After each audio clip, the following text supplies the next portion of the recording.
Bueno, primero que nada agradecer la oportunidad de estar acá y contarles un poco en qué es lo que estamos trabajando.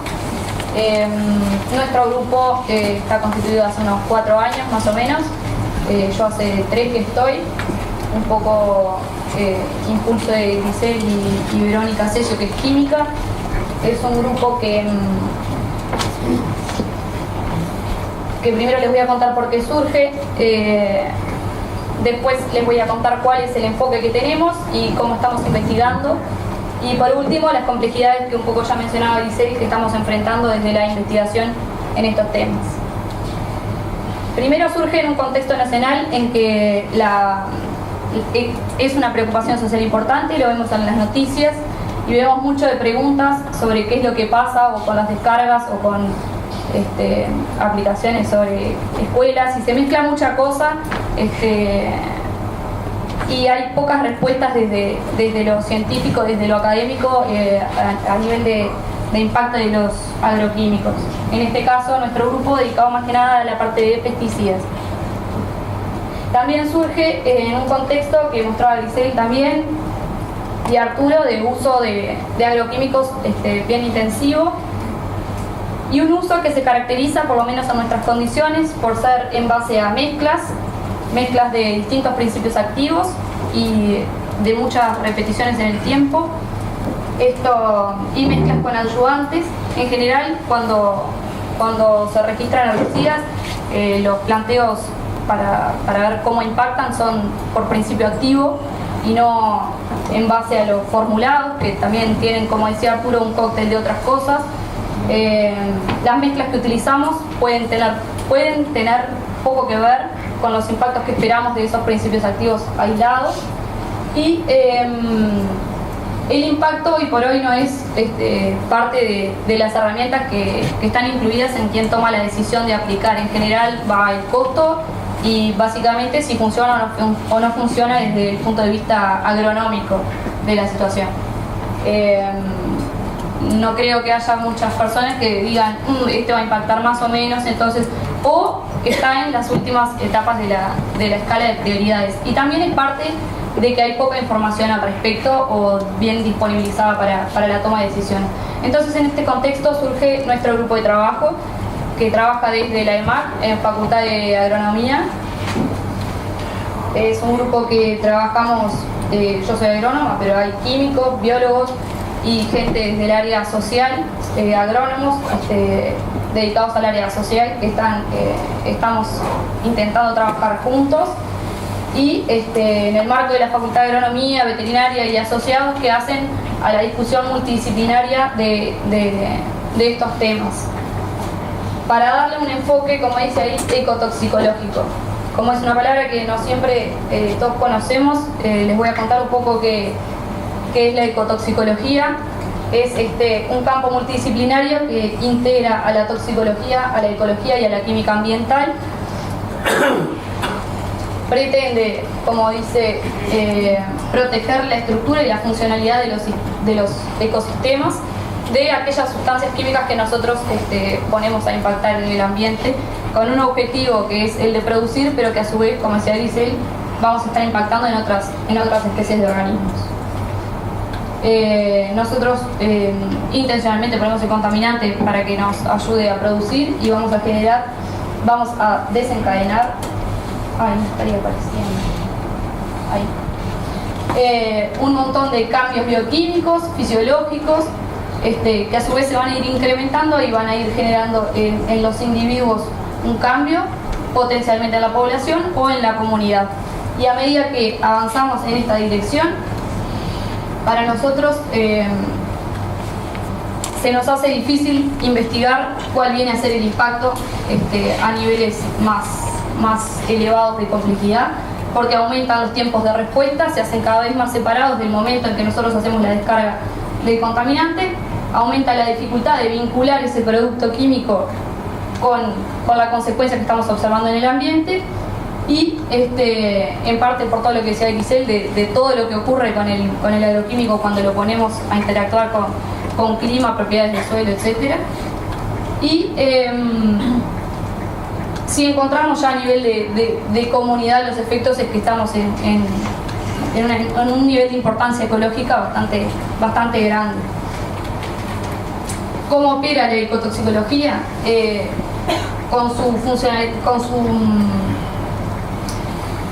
Para lograr esos objetivos de proteger la funcionalidad de los ecosistemas, nosotros trabajamos sobre todo, estamos convencidos de que la herramienta son las especies bioindicadoras. Estas son especies de organismos que son sensibles a los cambios en el ambiente y que generan efectos ecológicamente relevantes. Sobre ello, o a través de ellos, es que nosotros estamos trabajando. A su vez, van a brindar información sobre la biodisponibilidad del contaminante y el padrón de la contaminación. Como decía Grisel, no es lo mismo hacer un análisis de suelo y encontrar que hay tanto o cuánto de un herbicida, sino ese herbicida en qué medida está disponible para interactuar con los organismos del suelo. Hablo de organismos del suelo porque es en mi área básicamente. En el equipo se trabaja en agua también y en aire a través de bioindicadores con abejas. Y bueno, una vez trabajando con estos bioindicadores se intenta extrapolar las concentraciones de efecto, del mínimo efecto de la concentración que genera el mínimo efecto o que no genera efecto sobre las poblaciones y las comunidades. Estos umbrales seguros son comparados por niveles de exposición medidos y o estimados para evaluar los posibles riesgos a que se exponen los ecosistemas. Todavía no tenemos esos umbrales bien definidos, pero estamos trabajando a través de bioensayos y baterías de bioensayos. Estos bioensayos son con estas especies bioindicadoras. Las baterías de bioensayos son la elección de determinados bioensayos que entendemos pueden explicar bien o hacer una evaluación correcta del riesgo de los contaminantes. Microcosmos y mesocosmos, estamos queriendo incursionar en esta área, que ya es la interacción de distintas especies de especies bioindicadoras, simulando lo que son las cadenas tróficas en la naturaleza. Los estudios a campo, que vienen a ser bastante más complejos por todas las variables que inciden en el campo mismo. Y por último, los monitoreos ambientales, que era un poco lo que decía Arturo hoy en la charla, de la importancia que tiene mantener esto en el tiempo con esos monitoreos. Pero incrementar en este sentido los estudios implica más tiempo, implica mayor organización estructural y funcional de los sistemas que estamos evaluando, y esa complejidad se traduce en costos y en tiempo y en gente que tiene que dedicarse a esto. Pero ya venimos en estos pocos años avanzando en esta dirección, contentos con nuestros resultados.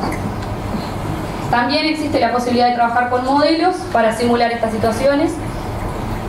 Modelos hay de muchos tipos y los hay muy complejos y que representan bastante bien la realidad, pero esos modelos en general requieren mucha cantidad de inputs y de muy buena calidad para que representen algo o para que simulen las situaciones reales. Y los hay también muy sencillos que poco dicen de la realidad, pero que son de los que tenemos los inputs más fácilmente accesibles. Estamos transitando en una combinación de los dos, tratando de ir con nuestros bioensayos generando información para nutrir los modelos complejos, y a su vez tratando de utilizar algunas de las informaciones que obtenemos con los bioensayos para ir generando algunos modelos más sencillos que nos permitan ir haciendo evaluaciones más en el corto plazo. Bueno, ¿qué estamos investigando nosotros?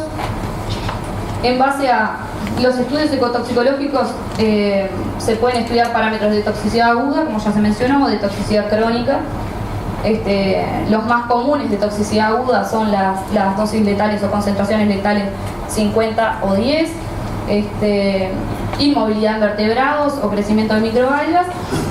Y en toxicidad crónica, bueno, como les mencionaba, niveles de no observables de efecto o la concentración mínima que genera efectos observables, concentraciones que afectan el 50% de parámetros que en general, como dice ahí, ciclo de vida completo o parcial genera efectos, por ejemplo, en la reproducción o en el crecimiento de determinadas especies. En particular estoy trabajando con este bioindicador, que es Eisenia fétida, que es una lombriz conocida y muy utilizada a nivel mundial, generando bioensayos sobre todo de crecimiento y reproducción en el área de la toxicidad crónica y ensayos de comportamiento. ¿Por qué elegimos Eisenia fétida? Bueno, por su función en el suelo. Es una especie que tiene una importancia en biomasa, ocupa más del 80% en general, esto es un estimativo, pero más del 80% en biomasa de los organismos del suelo. Genera un trabajo bien importante en descomposición de residuos y ciclaje de nutrientes. También tiene otras funciones un poco menos conocidas, como son el transporte de microorganismos de nutrientes en el perfil del suelo, formación de humus y fertilidad del suelo a través de su sistema digestivo y control de organismos patógenos por el microclima que genera y por su consumo. Y bueno, es importante como englobador de muchos de estos procesos, de integrar procesos físicos, químicos y biológicos del ecosistema edáfico. A su vez, lo utilizamos porque es un bioindicador reconocido a nivel mundial, está protocolizado en distintos protocolos de la OECD y la ISO. Este es un adaptado que usan los brasileños, y las versiones revisadas, y está demostrada su relevancia como a nivel biológico por las funciones que les mencionaba, pero a su vez metodológico porque es un organismo fácil de reproducir y de trabajar con él en el laboratorio, de obtener muchas especies de una misma camada, como quien dice. De resultados son netamente preliminares porque estamos en el proyecto en el que empecé trabajando, todavía no terminó y todavía no hemos hecho el procesamiento correcto de los datos, pero algunas conclusiones que podemos ir sacando a priori son que estudiamos para nutrir esos modelos, como decíamos, tenemos el efecto de las mezclas no está cuantificado, aparte las mezclas tienden a ser muy locales, no hay a nivel mundial, no se usan generalmente las mismas mezclas y están todas estudiadas como acá. Si bien nosotros no estamos trabajando en campo, no tenemos efectos de esas mezclas en interacción con nuestras condiciones ambientales, queríamos en primer lugar hacer un pantallazo de algo de los herbicidas que usamos y algunas de las mezclas que utilizamos. Simplemente para mencionarles que dentro de las mezclas que estudiamos no siempre lo que obtenemos son respuestas sinérgicas, es decir, no siempre la mezcla de herbicidas va a producir efectos peores que los esperados, y tampoco siempre son ni antagónicos ni sinérgicos, es decir, no son ni mayores de los esperados ni siempre peores. Eso es como muy específico de cada una de las mezclas y va a depender también de su modo de acción y cómo está repercutiendo en los organismos que estamos estudiando.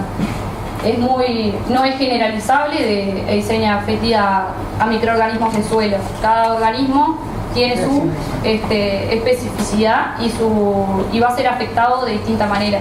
Por eso la importancia del estudio de la batería de bioensayos para poder caracterizar el impacto ambiental. En este caso, estas son muchas de las mezclas que utilizamos a nivel comercial y es en la variable de crecimiento de Eisenia fétida, tampoco es en todas las variables. Pero se pueden ver efectos claramente. Dice antagonismo, pero básicamente sería un efecto de aditividad de uno más otro, porque no se observó efectos mayores por la suma de los, o sea, se observa un efecto el esperable por la suma de los dos principios activos. Pero en otros casos obtenemos en lo que nosotros esperábamos, tuvimos un efecto menor, por lo que hay uno de los dos herbicidas que no está aportando su toxicidad, quiere decir que el otro ya está colapsando su nivel de impacto. Y en este caso sí se observa en estas condiciones de este ensayo y sobre la variable de crecimiento de Eisenia fétida un efecto peor al esperado por la combinación de los dos. Esto es un ensayo de evasión en el que se estudia, se pone suelo contaminado y sin contaminar, también a nivel de laboratorio. Se colocan las mezclas de un lado y del otro lado se mantiene el suelo testigo. Y en este caso esto es parte de un experimento también, solo para mostrarles que hay casos en los que netamente las lombrices son capaces de detectar dónde está el químico y en otros casos que no. Y esto no significa que vaya a afectar o no su reproducción a posteriori, es simplemente la capacidad de detectarlo o no. Y una vez que detecta el químico, podemos decir que se está fugando de la zona de donde estaría cumpliendo su función, y eso puede ser bueno o malo. Puede ser malo porque está dejando de cumplir su función en ese lugar, pero puede ser bueno porque pueda mejorar su supervivencia a posteriori. Y por eso está bueno lo que decía Grisel de los ensayos de largo plazo y de corroborar las cosas en campo, porque después los efectos pueden ser buenos o malos dependiendo del ángulo desde lo que miremos los impactos. Y esto es un testigo en el se pone de gusto para observar la sensibilidad de las lombrices. Esta fue una tesis del año 2016. Esto fue un poco un efecto que encontramos entre parte de lo que está protocolizado es el sustrato sobre el que trabajamos, y el protocolo dice que puede oscilar entre 5 y 10% de turba. Nosotros trabajamos con 10% de turba inicialmente y observamos estos efectos.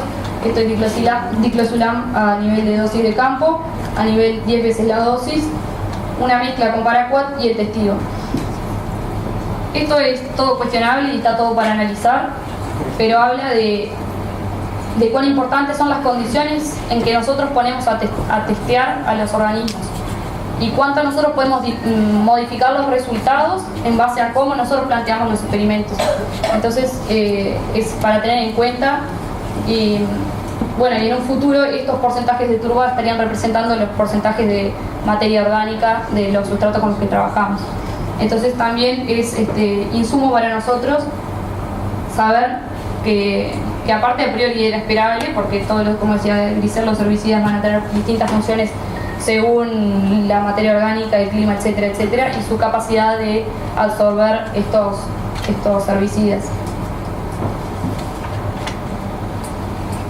Y los últimos resultados que les quería mostrar es simplemente una no correlación que existe entre los resultados de los juveniles obtenidos y la tasa de crecimiento relativo como dos variables distintas.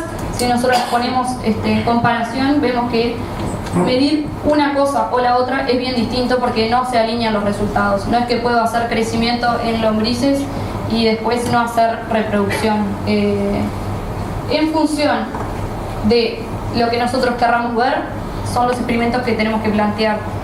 Así como les mostraba lo de la turba, necesariamente tenemos que ver cuál es la pregunta que queremos responder para los experimentos que vamos a plantear. En este caso,